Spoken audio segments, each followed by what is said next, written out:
Fala aí, meus lindos e lindas do segundo médio, como é que vocês estão? Tudo bem?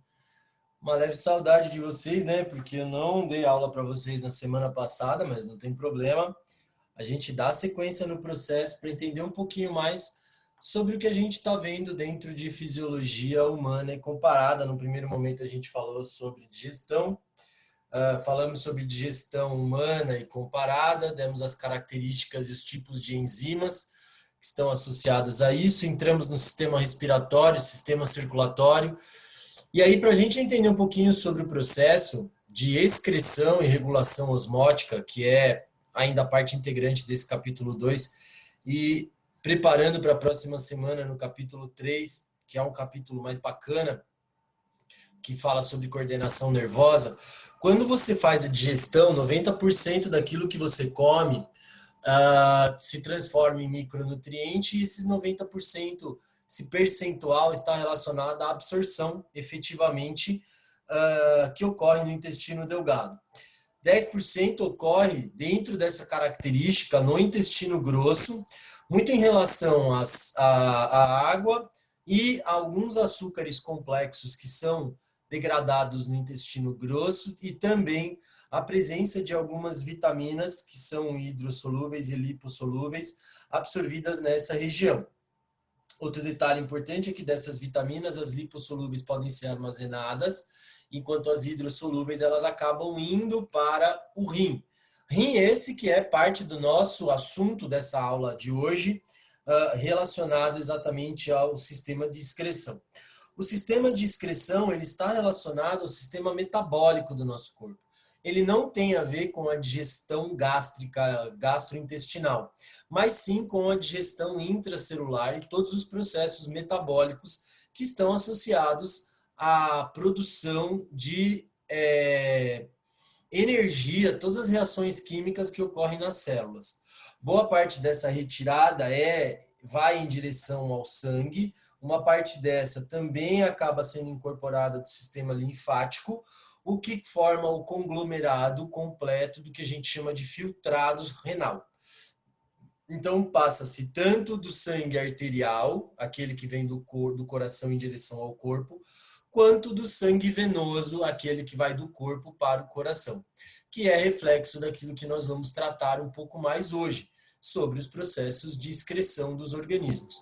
Processos esses que são fundamentais, né, para a organização dos organismos e propriamente para a retirada de boa parte dessas excretas. Lembrando que você não pode confundir excreta com fezes. Excreta não tem nada a ver, ela é resultado do metabolismo celular e da retirada de substâncias intersticiais, por exemplo, o resultado lá do que está no sistema linfático, que eu comentei com vocês dentro do sistema circulatório. Nós temos dois sistemas, um sistema que vai o sangue, e aí eu falei aqui sobre o coração, e o sistema linfático, que faz parte do nosso sistema de defesa, uma característica bastante importante do nosso corpo e fundamental para o processo do sistema imunológico. Lembrando que nós temos dois tipos de defesa. Nós temos a defesa plasmática, que é aquela que acontece na pele, nos tecidos, resultado da ação de monócitos e macrófagos. E nós temos a defesa chamada de humoral, que é aquela defesa relacionada principalmente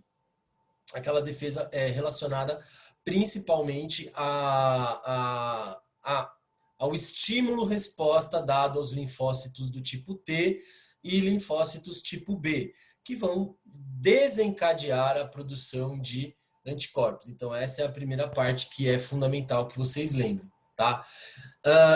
Já no caso da excreção, vamos entender um pouquinho o que é o funcionamento da excreção.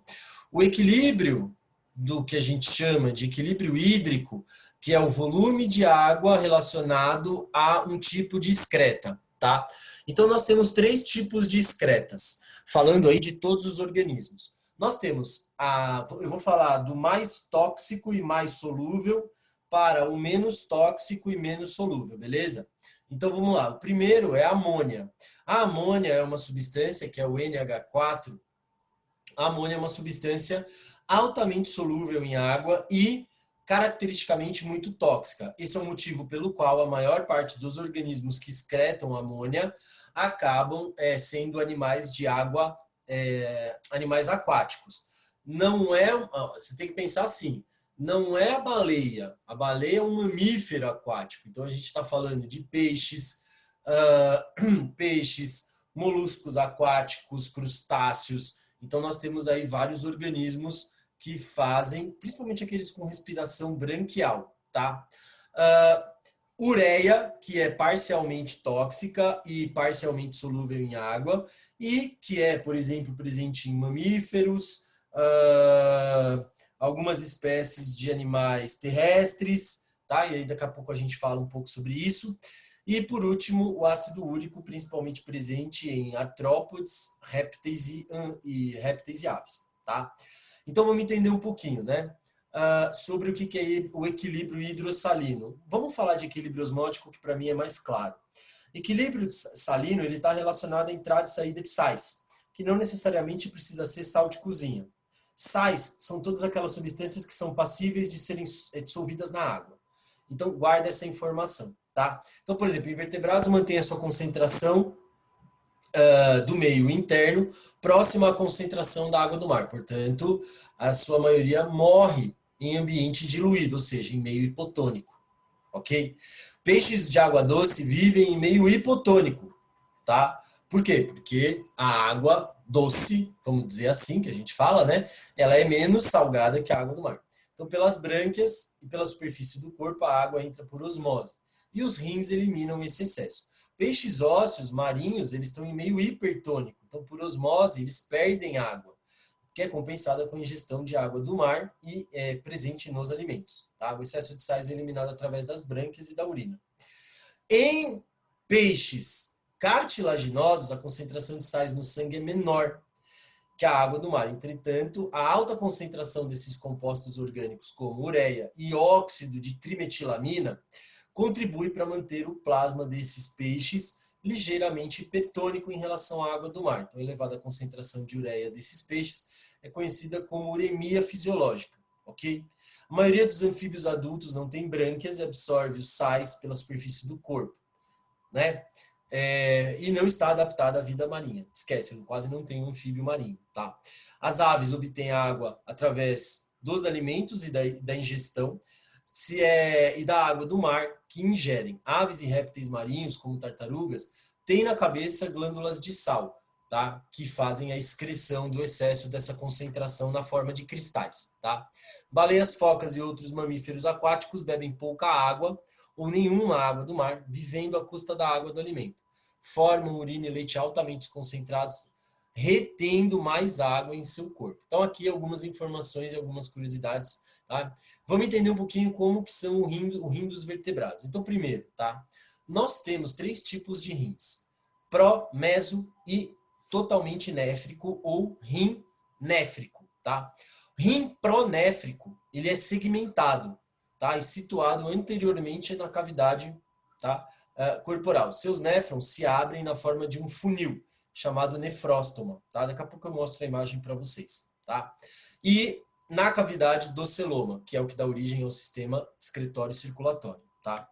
O rim mesonéfrico, ele não apresenta segmentação. Galera, segmentação é divisão, tá?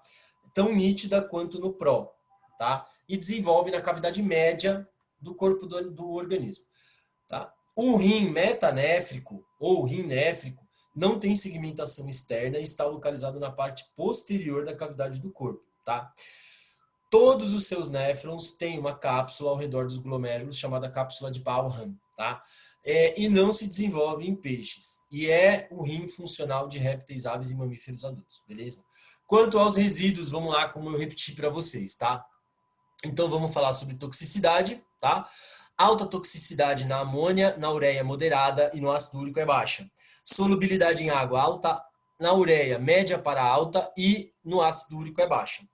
Difusibilidade pelas membranas é alta em relação à ureia, moderada, aliás, alta em relação à amônia, moderada em relação à ureia e baixa em relação ao ácido úrico.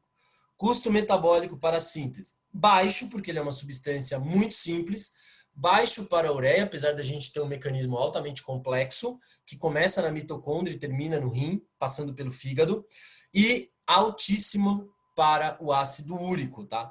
E percebam que as fórmulas moleculares, né, se percebe pela fórmula molecular a complexidade da produção de uma estrutura insolúvel em água, tá? Principalmente por causa da quantidade de nitrogênios e duplas, o que dificulta a solubilidade em água, tá? Então isso é uma característica bastante importante. Na transição do ambiente aquático para o terrestre, a menor oferta de água tornou menor a capacidade de diluição. Dessa forma, né, os animais passaram a excretar ureia ou ácido úrico, tá? Que tem menor toxicidade. São chamados de urotélicos ou ureotélicos, tá? Ou seja, excretam ureia. Alguns invertebrados terrestres, peixes cartilaginosos, anfíbios adultos, no caso dos sapos principalmente, e os mamíferos, tá? Os uricotélicos são aqueles que excretam ácido úrico, tá? Ok? Agora, existem algumas características que são importantes, tá? No caso do ovo, por exemplo, com casca presente em aves e répteis, ele armazena ácido úrico numa bolsa chamada alantoide, que é responsável pela excreção. Em embriões da maioria dos mamíferos, eles trocam através da placenta, principalmente no caso do cordão umbilical, tá? Então, só para a gente entender. O ciclo da produção, né? Eu já vou dar uma adiantada no processo efetivo da produção desses compostos, tá? Essa é uma característica muito importante, porque nós temos, tá? Nós temos uma característica que é o chamado ciclo do aspartato, porque é o ciclo que ocorre na mitocôndria, tá? Então esse ciclo que ocorre na mitocôndria, ele é fundamental, tá? E ele acaba, por causa do alto metabolismo mitocondrial, ele acaba produzindo esses dois ciclos, ciclo do citrulato e ciclo do aspartato, o que produz muito composto nitrogenado, tá? Nós temos no nosso corpo, no caso, né, passando lá pelo sistema metabólico das células e aí começa o processo, tá?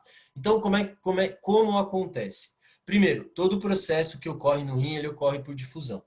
Nós temos uma unidade funcional filtradora, chamada néfron. Nós temos milhares desses néfrons. O néfron, que é essa unidade que vocês estão vendo à direita aqui, ele é formado pelo glomérulo interno, onde eu tenho os túbulos renais. Esse túbulo, esses glomérulos, eles estão envoltos por uma cápsula, chamada cápsula de Bowham, tá? E aí nós apresentamos os chamados túbulos contorcidos. Então, nós temos o túbulo contorcido proximal à cápsula e o túbulo contorcido distal à cápsula, tá? Que é essa cápsula ou cápsula glomerular ou cápsula de Bowham. Nós temos aqui um encurtamento por onde passa a boa parte do filtrado glomerular, chamada alça de Henle, tá? E por último aqui o duto coletor. Esse duto coletor ele já pega o filtrado glomerular, ou seja, ele já vai pegar a urina. É nessa região que atua uma substância produzida pelo hipotálamo na neurohipófise chamada de ADH. É o ADH que atua sobre os dutos coletores para aumentar ou diminuir a permeabilidade desses dutos, facilitando assim a absorção de água quando nós temos baixo suprimento hídrico. Então eu produzo ADH para aumentar a dilatação dos meus dutos, para aumentar a minha absorção. E quando eu tenho alta taxa de água, ou seja, grande suprimento hídrico, a baixa produção de ADH, facilitando a passagem da água, tornando a urina mais diluída. Outro detalhe é a presença de dois hormônios produzidos na glândula suprarrenal, que está sobre aqui, na região do córtex, chamado de aldosterona e mineralocorticoides. Essas duas substâncias, a aldosterona e os mineralocorticoides, eles são responsáveis pela absorção de sódio e a excreção de potássio e também a absorção total da glicose. Então, uma pessoa não pode ter presente na sua urina sódio em excesso, não pode ter açúcar, glicose, porque senão ela está com diabetes, tá? Taxas de ácido úrico muito altas, senão ela apresenta defasagem metabólica, não pode ter presenças de hemácias, o que significa, por exemplo, uma infecção, né? mas pode ter presença de anticorpos, pode ter a presença de restos de bactérias, de vírus, porque boa parte da retirada das substâncias inócuas ao nosso corpo, elas estão presentes nesse processo, tá? Então essa é uma característica bastante importante que a gente precisa ficar bastante atento, ok? Na nossa formação da urina, então só para a gente entender como é a nossa formação da urina.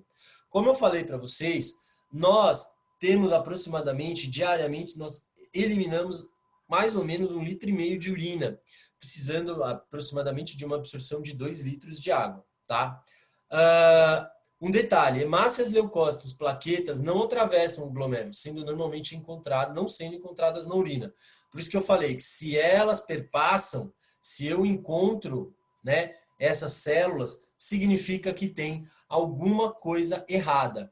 E aí, por esse motivo, a gente precisa ficar bastante atento, tá? Então, fiquem atentos em relação a isso quando nós temos algum problema, ok? Tudo bem? Já no caso da reabsorção do túbulo, como eu falei para vocês, ocorre por difusão, tá? Então, o que que acontece? A reabsorção, ela ocorre na filtração do glomérulo, tá? E ela é pouco seletiva. Muitas substâncias importantes para o metabolismo, como glicose, aminoácidos, vitaminas e íons, são filtradas e depois reabsorvidas. Em 24 horas, cerca de 200 ml de filtrado glomerular, apenas 1 litro ou 1,5 litro de urina é eliminado, tá? Então é por hora, em 24 horas, é muita coisa, tá? Durante a passagem do túbulo que ocorre, são reabsorvidas de maneira passiva, ou seja, sem gastar energia, tá? Então, enquanto glicose, bicarbonatos, por exemplo, têm absorção ativa. Então, as células do túbulo renal, elas têm muitas mitocôndrias. Então, eu tenho passagem ativa e passagem passiva, tá? E a regulação é feita pelo ADH, como o Pro falou para vocês, tá? Já a aldosterona, secretada pela suprarrenal, estimula a reabsorção de sódio e cloretos, tá? Determinando uma concentração plasmática mais eficiente e também uma pressão arterial regulada, ok? Quando aumenta a pressão do sangue nos átrios, um grupo de células secreta o fator natriurético, tá? Atrial, um hormônio que provoca vasodilatação dos néfrons, determinando a elevação da pressão sanguínea nos capilares dos glomérulos e aumentando a pressão de filtração. O aumento do volume de urina leva a maior perda de água, o que diminui a pressão arterial. Então, esse é uma questão extremamente importante. Então, por exemplo, o etanol, que inibe a secreção do ADH, costumam, né, ter essa ação diurética para você reduzir a pressão arterial, porque você reduz, de certa forma, o volume sanguíneo, tá? Um detalhe importante é quando você tem um problema relacionado aos rins, você faz um processo artificial externo que, no caso, é chamado de hemodiálise, tá? É um aparelho e a cada 3 dias a pessoa tem que fazer essa filtração. Não tem a mesma eficiência que o rim, mas ela é funcional, ela tem vários filtros por onde você tem uma entrada e uma saída, que a gente chama de infusão e afusão, né? Por onde você tem a troca desse material por diferença de potencial osmótico. Beleza? É muito louca essa parte, eu acho muito legal e acho importante que nós entendamos como o nosso rim funciona, tá? Porque o nosso rim, ele é fundamental para o nosso processo. Porque sem ele, a gente não consegue construir uma estrutura do nosso corpo de maneira correta. Tudo bem? Então, a gente se vê aí na próxima aula, a gente faz essas atividades na nossa aula de Zoom. Beleza? Galera, aquele beijinho biológico para vocês. Até a próxima aula.